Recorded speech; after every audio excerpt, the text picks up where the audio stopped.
I bet you think I'm gonna put something interesting on that green screen behind me. Well, you're wrong. The 2020 season was short, just 60 games, but I do believe that many of the small sample size performances we saw were legit. It just takes an understanding not of the surface stats, but the underlying peripheral numbers. In my next few videos, I'll be discussing my breakout picks that will exceed expectations in 2021, as well as my breakdown picks that I'm concerned about. So, without further ado, and in no particular order, here's 5 pitchers I like for the 2021 season. Yusei Kikuchi is one of the easiest breakout picks to make. In 2019, he had an ERA over 5. In 2020, he also had an ERA over 5, but the underlying numbers showed that he was a completely different pitcher. His four-seam fastball velocity rose by 2.5 ticks, from 92.5 to 95 miles per hour. He ditched his curveball and added a cutter, which was much more effective. The end result was a dramatic increase in strikeouts and a dramatic decrease in home runs, so despite that 5.17 ERA in 2020, Kikuchi boasted a 3.30 FIP. I don't think Kikuchi will get a massive workload this season because he doesn't pitch deep into games and the Mariners will experiment with a 6-man rotation, but on a rate basis, I have very high expectations. Spring training is spring training, but his velo is where it should be, and his slider is looking extra nasty. His career ERA may begin with the number 5, but I think his 2021 ERA could begin with the number 3. Tyler Mallie is, first and foremost, probably younger than you think. He's pitched in each of the last 4 MLB seasons, but he's only 26. Of those 4 seasons, 2020 was by far his best, as he struck out 30% of the hitters he faced. He did this with 2 major changes. The first is that he refined his pitch with glove side break. Mallie has thrown both a cutter and slider in the past, but in 2020 he married the two by throwing his slider harder and tighter and occasionally throwing it up in the zone. His fastball spin rate went up 200 RPMs as well, and that was without a serious velocity jump. Despite the departure of Bauer, the Reds have a lot of bright spots in their pitching staff. Gray and Castillo lead the way, while Lorenzen and Antone both have wicked stuff and serious potential. But Mallie's spot in the rotation is much more guaranteed than Lorenzen and Anto's, and he's made some big strides of his own. Despite his shallow pitch mix, I think he could be poised to repeat his 2020 successes over a full 30 starts. Brady Singer doesn't get a lot of swings and misses. Among 40 qualified pitchers in 2020, Singer finished 32nd in swinging strike percentage, sandwiched between Dallas Keuchel and Kyle Gibson.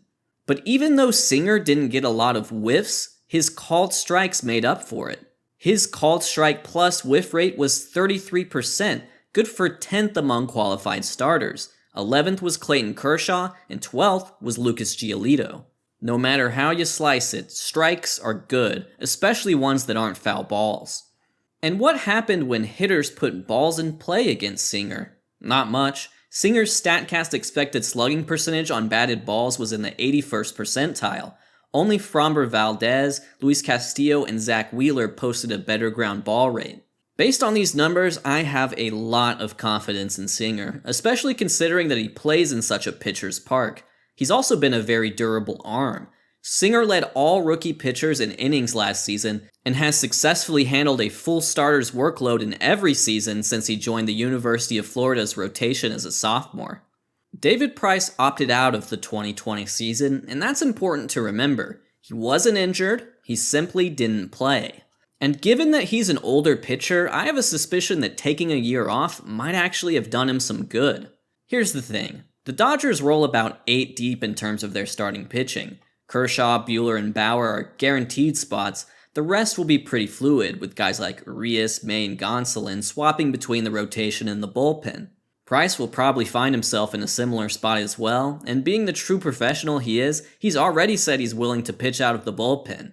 Each team is trying to figure out just exactly how to distribute approximately 1,458 innings. The Dodgers are deep, but make no mistake, David Price will get his share, and I think he'll be solid no matter what role he ends up in. He may have been a salary dump, but that doesn't mean he can't be a big help to the Dodgers. It is time for the reliever pick, and I'm going with Robert Stephenson.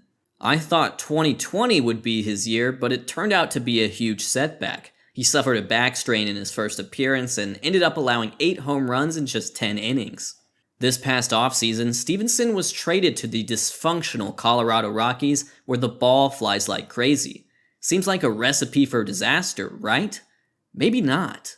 First and foremost, Stephenson is a fastball slider guy. His fastball's high spin rate might not play as well in Coors, but his slider, which he threw 66% of the time in 2020, should play anywhere. Stephenson has demonstrated elite swing and miss stuff.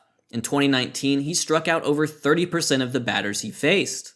In 2020, 19.2% of his pitches were swinging strikes. That put him at 12th among the 490 pitchers that tossed at least 10 innings last year. I think Stephenson has a serious chance to get back on track with a 2021 season that's similar to Daniel Bard's 2020. Given that he's now a Rocky, his pitching will of course be graded on a curve. You'll want to look at park-adjusted stats like ERA+, when it's all said and done. I hope you enjoyed this video because I do have more on the way for this channel. You now know some of the pitchers I like, but you'll soon find out some of the hitters I like for the 2021 season.